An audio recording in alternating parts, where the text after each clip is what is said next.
باور لرم چې دا دیموکراسي هسې یو غولونکی شعار دی.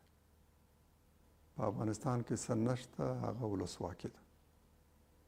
دلته حکومتونه لاسپوڅي دي، له بهره جوړ شوي، تحمیل شوي. دلته انتخابات هسې یو لوبه ده، د خلکو د غولولو لوبه.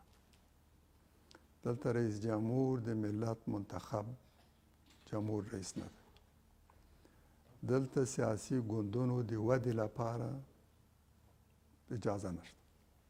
برعکس د نظام، حکومت او چا چې دا نظام په افغانانو باندې مسلط کړی، د سیاسي احزابو د ختمولو، د تجزیه کولو، چې دا ملت متحد نشي، په سیاسي ګوندونو کې راغونډ نشي، له ملي وحدته محروم وي، او په ځای هم قومي شوراګانې ونیسي، قومي تعصباتو ته لمن ووهلی سي، قومونه سره وجنګولی سي. تاسو پوښتنه وکړئ چې په افغانستان کې له حزب اسلامي نه پرته نور ټول ګوندونه څنګه ټوټې ټوټې شو؟ همدې نظام ټوټې کړي. دا نظام به کوي که دیموکراسي ولسواکۍ ستونزه په نظام کې ده که په ولسواکۍ خپله دیموکراسي اصلا یعنی یعنی افغاني نظام کې که په دیموکراسۍ کې ستونزه ده؟ په دیموکراسۍ کې ستونزه ده. په همدغه تحمیلي تپل شوې دیموکراسۍ کې، غولونکی شعار کې، په دې کې ستونزه ده. زموږ پارلمان، د اوسنی پارلمان، د افغانستان د 1 میلیون افغانانو استازی پارلمان، له 15 میلیون افغانانو نه یوازې د 1 میلیون افغانانو استازی په دې پارلمان کې، 14 میلیون په دې پارلمان کې غړي نه لري. دا اوس به انتخابات کیږي، په دې کې به حد اعظمي 2.5 میلیونه افغانان اشتراک کوي، او په دې کې به چې څوک جمهور رئیس هم کېږي 1.5 میلیون رایې به لري. 1.5 میلیون رایې چې ګټي، او هغه به د ټول افغان ولس، او هغه به دغسې رئیس جمهور چې که د دواړو ترمنځ اختلاف هم راغی، جان کیري به راځي، قدرت به ویشي، انتخابات به لغوه کوي، د خلکو رایې به تر پښو لاندې کوي، او هغه به بیا د وحدت ملي په نامه یو حکومت جوړوي. له سیاسي احزابو نه پرته دیموکراسي هسې یو غولونکی شعار ده. دیموکراسي هلته ارزښت لري چې دلته قدرتمند سیاسي ګوندونه، ملت شمول ګوندونه، نه قومي ګوندونه، بلکې ملت شمول ستر سیاسي ګوندونه، رقابت هم د دې سیاسي ګوندونو ترمنځ. له سیاسي ګوندونو نه پرته یو قوي او مرکزي حکومت جوړېدل اصلا ممکن نه ده. ته چې یو قوي حکومت ونه لرې، څنګه کولی شي یو قوي، متحد او ځواکمن حکومت رامنځته کړي؟ خو سیاسي حزب هم په دیموکراسۍ کې شته. مادام چې دیموکراسي په افغانستان کې ډېر نیمګړتیاوې لري، خو اصلا دلته دیموکراسي په نامه څه نشته. که نشته، خو هغه څه چې موږ ته ورکړي دي په تېرو 18 کلونو کې، چې دې نه مخکې نه د پخوا کې د افغان ولسمشر نه د پوښتل، جدي پوښتنې د کول، یا به بندي کېدل، که حداقل وژل کېدنه، حتما به بندیګري ته مخامخ کېدل. همداسې قدرتمند مشرانو سره نه ده چې ولې پوښتنه په ټوپک ځواب ورکول کېده. اوس خلک راځي پوښتي په خبرو او په خبرو اترو کې، په همدا د دیموکراسۍ له برکته دی چې موږ پوښتو ولې وایو، او ځواب خبره ده، نه ټوپک. نو حداقل یوه اړخ چې موږ په عمر کې نه دی لیدلی، په افغانستان کې نه و شوی، اوس شته دی. نو او څه خو ګټه یې رسېدلې دي. یعنې ازادي بیان شته، حداقل ازادي بیان شته. اوس نو ماته اجازه راکړئ تاسو ته. ازادي بیان یو انساني ارزښت ده. هر شریف انسان، مؤمن انسان باید دې ته درناوی ولري. انسان آزاد پیدا شوی، د خپلې رایې د اظهار حق لري. دا حق تر پښو لاندې کول د انسان باندې ظلم ده. دا زموږ باور ده. خو د ازادي بیان کله د حکومت د ډېر ضعف له کبله اداره کولی نشي، خلک مهار کولی نشي، د چا مخه نیولی نشي، د ضعف له کبله. او کله هم نظام په اوضاع مسلط دي، خو سره له دې نه خلکو ته دا حق ورکوي. اوس دا اوسنی حالت ده، دا د دې له کبله نه ده چې دا واکمن په رښتیا هم ازادي بیان باندې د یو ارزښت په توګه باور او یقین لري. د مجبوریت له کبله رئیس جمهور دومره کمزوری ده چې سلبي اعتماد شوی وزیر د خارجه چې دی نه غواړي په وزارت خارجه کې کار وکړي، لرې کولی نشي. د وزارت خارجه د چارو د څېړنې لپاره هیئت ټاکي، فرمان صادروي، دا فرمان نه چلیږي. نو دا دلته که ازادي د بیان ده چې سړی رئیس جمهور ته یو څه وایي، ښکنځلې کوي، بدورت کوي، دا د دې دیموکراسي نتیجه نه ده، د دې حکومت د کمال مجبوریت او د ضعف له کبله ده. مننه. نو دا د تاسو څه مجبوریت دی چې په دغه تیرو څو ورځو کې مرکې لري، ډېر توند پوښتنې تاسو نه کېږي، د تاسو د پخوا کړنو په اړه پوښتنې وشولې، دا د تاسو څه مجبوریت دی چې زه په دې ارزښت باور لرم، په دیموکراسي باور لرئ؟ په دې ازادي د بیان باور لرم. زه په دغه دیموکراسي چې تاسو ورته دلته اوس موږ ګورو، بل هیواد کې به یې پرېږدو، دلته چې کومه دیموکراسي ده زه نه په دې باور لرم. دا یو غولونکی شعار ده، دا د 250 تیارو باندې تحمیل شوی نظام ده. دلته اصلا په دې کې ولسواکي نشته، واقعیت هم دا ده. مننه. بیا په تقریبا دیموکراسي ته تړلې یوه پوښتنه هغه د ښځو حقونه دی. یوه نړیواله څېړنه وایي، یعنې تقریبا یو منل شوی فکت اوس دی چې افغانستان ښځو لپاره تر ټولو بد ځای دی. تاسو په دې اړه څه وایي؟ زه وایم چې امریکا د ښځو لپاره تر ټولو بد ځای دی. راسره مني؟ هغه خو زه نه پوهېږم. څه خو ته پر ما سره ونه ویل. نه دا نه چې زه ردوم، کېدای شي چې نور زه وایم چې لندن د ښځو لپاره تر ټولو بد ځای دی. ما څو کاله مخکې واورېدل چې په لندن کې 80,000 رجستر شوې فاحشهخانې دي، دولت ته کمیشن ورکوي. تر دې نه به بد ځای د ښځو لپاره په دنیا کې ومومئ چې یوه ښځه کولی شي خپل عرض، تر ټولو مهمه مسله دا عادي مسله نه ده، تاسو لاړ شئ انساني لحاظه دا څه وسیلې درته معلومېږي چې هغه د څو پاونډو لپاره خپل عرض. خو هغه کېدای شي یو څه جلا خبره وي، ولې چې هلته کېدای شي همدا له قانوني له نګاه نه د دوی له هغوی له باورونو نه هغه به جواز وي. خو افغانستان کې تر ټولو دا خو چې سړی غلا ته هم جواز ورکړي، سود ته هم جواز ورکړي، نه یعنې هغوی خپل هغه ولس یې منلي دي. نو هغوی ولس د افغان ولس دلته د افغان ولس دا توجیه نشي کېدلی.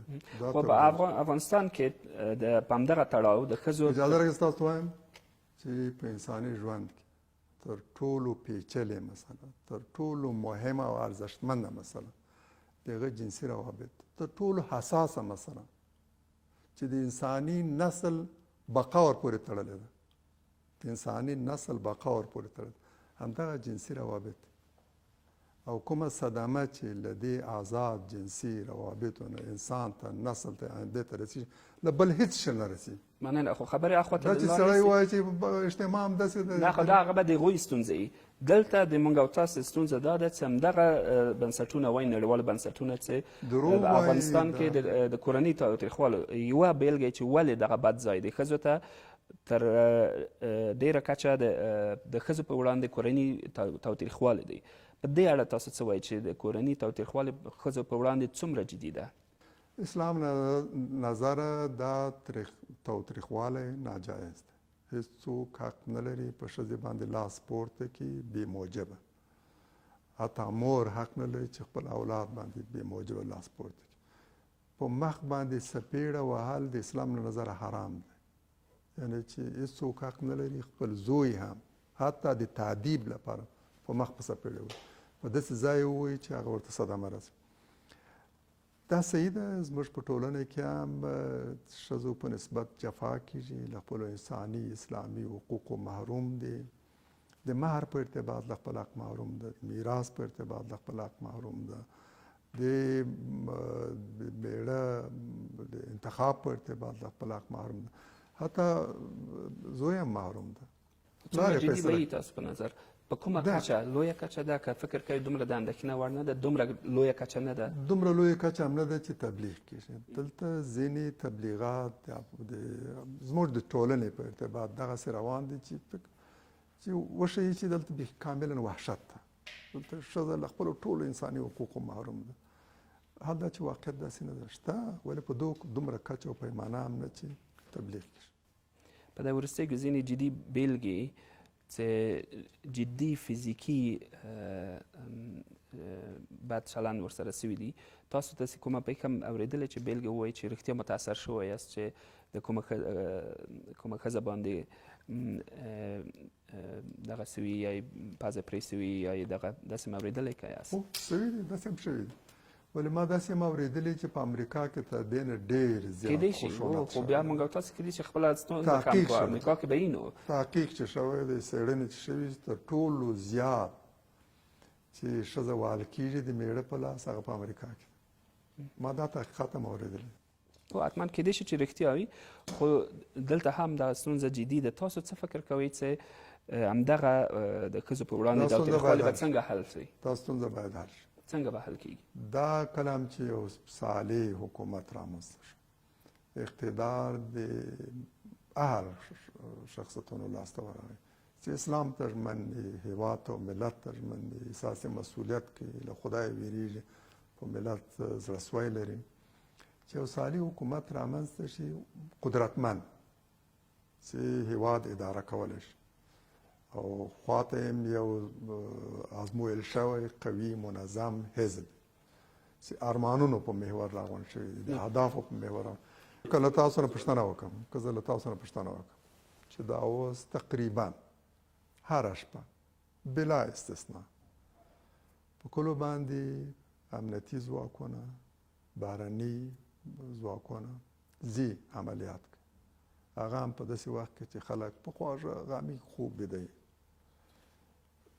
دروازې په بم الوځي، کور ته ننوځي، نارینه له کوره راباسي، په قطار یې ودروي، ضربه کوي، وژني، ماشومان د مور او د پلار په مخ کې وژني، کور باندې راکټ او بم وروي. دا ډېر لوی ظلم ده که یو څوک په خپله میرمن په یو څه پیړوي. دا کوم یو لوی ظلم ده؟ اوس خشونت کوم یو ده؟ ډېر لوی وحشیانه خشونت کوم ده؟ دواړه خشونت ده، یا ډېر دردونکی او رښتیا هم جدي ده. دا هره ورځ دا ثانیې تکرارېږي، هره ورځ. راسئ اجازه راکړئ چې په دغسې مسایلو خبرې وکړو چې تر ټولو نه ستر جنایتونه، تاریخي جنایتونه. خو خلک غواړي چې تاسو په کړنلار او دریځ پوه سئ چې تاسو ته فرصت ورکړي چې هغه بدل کړي. چې یوه ښځه چې هلته فرض وکړئ چې د بدخشان په شغنان کې ناسته ده او یا علي په دیراود، د ارزګان په دیراود کې، چې هغه د تاسو خبرې واوري چې رښتیا هغه خو بدل به سي، که تاسو منتخب ولسمشر اوسئ سوله به راولئ، هغه نه وروسته دغه کورني تاوتریخوالی هغه به څنګه کیږي؟ هغه ته به څه وایي تاسو په ډېر ساده ژبه؟ موږ هغوی ته وایو چې ستاسو ټول اسلامي انساني حقوق به احیا کېږي. ښځه د میړه په انتخاب کې حق لري چې دا د هغې حق ده. نه یې پلار مور ورباندې باید تحمیل کړي او نه د کورنۍ نور غړي. څوک د هغه د وهلو حق نه لري بې موجبه. هغه مهر د دې حق دی او شریعت دا محدود کړی هم نه ده. څومره چې دا مطمئن کوي دومره مهر باید له میړه نه وغواړي، له دې نه پرته هغه سره نکاح ونه کړي، چې مطمئن یې کړي سبا ته میړه هغه نه وهي، نه ورته طلاق ورکوي، نه په یو بلې بدلوي. د دې مهر حق هم اسلام هغې ته ورکړی. اوسنی قانون دا دی که بې موجبه او یا با موجبه، که موجب ولري او ونه لري، که خپل میرمن تاسو ووهئ حتی سطحي او ژوبل هم ونیسي، 3 میاشتې بیا تاسو بندي شئ. اجازه راکړئ چې دا هم دا کوم محقق، کوم حقوق پوه دا هغه لیکلی ده دا قانون منع خشونت. هسې یعنې که تاسې ولولئ دا کتاب درته معلوم بس چې داسې یو څوک ښه نسته چې لیکلی دی خپلې خوښه. 3 میاشتې یعنې څه ولې؟ ته د کوم اصل په بنا 3 میاشتې او چا ته د قید ورکولو یعنې څه؟ دا د له کوم ځای راایستلی ده؟ یعنې حق نه لرئ چې یو کس ووهئ. ولې یو کس باید تاسو فزیکي دغه ورسره وکړئ؟ ولې یې ووهئ؟ همدغه حق نه لري، باید بندي شئ. همداسې چې که ښځه نر وهي باید بندي سي، او که نر ښځه وهي آن چې دغه هم نه کېږي، زوبلیږي هم نه، یعنې جراحت به نه لري، بندي کېږي. دا ده چې دا ته چې قانون وضع کول خو دومره ساده کار نه ده، د هر چا د خوښې کار نه ده. قانون به داسې څوک وضع کوي چې د انسان له ټول طبیعته خبر وي، له ټولو ضرورتونو نه خبرې، د اجتماع له جوړښت نه خبرې، کافي تجربه ولري. یعنې که یو څوک انساني قانون هم جوړوي داسې څوک یې باید جوړ کړي، داسې نه چې بس ته کولی شي یو چا چې وواله 3 میاشتې قید. دا 3 میاشتې ولې 1 کال نه، ولې 1 هفته نه، دا چې دا 3 میاشتې راباسي د څه شي په بنیاد، دا د کوم ځای راایستلی ده؟ دا صحیح ده. څوک د یو چا د بې موجبه والو حق نه لري. بې موجب شریعت موجب هم توضیح کړی ده. بې موجبه اسلام دا وایي څوک شراب وخوري څه به ورسره کېږي، چا چې غلا وکړه څه به ورسره کېږي، چا چې یو بل څوک ووژلو څه به ورسره کېږي. شریعت دا ټول حدود ټاکي. چا چې یو څوک ووهو څه به ورسره کېږي، چا ګوتې قطع کړه څه به ورسره کېږي، چا غاښ یې مات کړ څه به ورسره کېږي، چا غوږ یې پرې کړ څه به ورسره کېږي، سترګې یې ړنده کړه څه به ورسره کېږي. او داسې زخم کې پیدا شو چې داغ په وجود کې را پیدا شو. شریعت دا ټول ټاکلی دی. او موږ په داسې حال کې چې یو جامع قانون لرو د جنایي قضایاو لپاره، جامع چې غرب هم له همدې نه اقتباس کړی، زموږ له فقه نه اقتباس کړی. دا ټول پرېږدو، یو څو غرب ځپلې راځي او یو پرپړه جوړوي د قانون منع خشونت په نامه، او بیا له خپلې خوښې نه خانې امن جوړوي.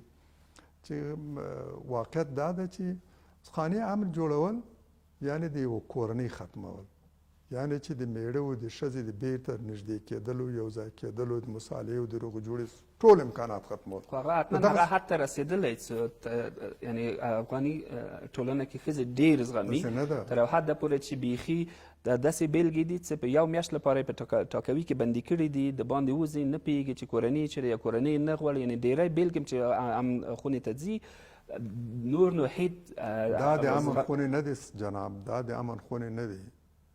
یعنې دلته ستا زنداني په پلچرخي کې په محبس کې دومره ځورول کېږي چې هغه مجبور شي خپلې خولې وتړي، دومره ظالمانه سلوک ورسره کېږي. قید یې پوره ده، خوشي کېږي نه. بیمار د شفاخانې ته نشي تللی، ډوډۍ ورباندې قطع ده، له خپلې کورنۍ سره تماس نشي نیولی، وهل کېږي، ځپل کېږي په دغه محبس کې، او اعتصاب کوي، مري، شفاخانې ته نشي لیدل. ته راځه د امن خونې په نامه یو ځای جوړوه او کورنۍ تشویقوه. دا د هغوی د تشویقولو لپاره، دا د ستونزې د حل کولو لپاره نه دی، دا فقط زموږ د کورنیو د ختمولو یو وسیله ده، یو توطئه ده. ته راشه د امن په نامه یو خونه جوړه کړه او خلک تشویق کړه چې د کورنۍ چې په معمولي خبره باندې خفه شو تشته ځه د امن کوټې ته، به هغه د امن کور ته پناه وړه، چې په اصل کې هغه د امن کور نه ده، دغه نه د هغې د عزت لپاره د امن ځای ده، د هغې د حیثیت لپاره د امن ځای ده. دا فقط د کورنۍ د ختمولو یو وسیله. د کورنیو او ټولنې په اړه تاسو وویل، تاسو وروستۍ مرکه کې تاسو ویلي چې ښځو باید سندرې ونه ووایي او کانسرټونه مېرمن نغمه جا پوښتنې چې وکړ افغانستان کې. ما خو اول دا خبره نه ده کړې. داسې مو نه وویل، تاسو بیا تاسو سوال وکړئ زه وایم. اوکې، ما سوال دا دی چې همدغه دا ووایي چې ښځې سندرې ویلی شي که نه، دا سوال وکړئ. سوال مې داسې دی که اجازه ورکړي، هغه به غلط فهمي سوي. تاسو هغه خبرونه ما خواله رسنیو ولیدل، خلک داسې فکر وکړي چې تاسو د موسیقي او سندر مخالف یاست. په داسې حال کې چې که تاسو یوټیوب وګورئ، همدغه کورنۍ تلویزیونونه په میلیونونو کسانو دننه په افغانستان کې هم رادیو اوري، هم تلویزیون ګوري، همدغه سندرغاړې ستایي.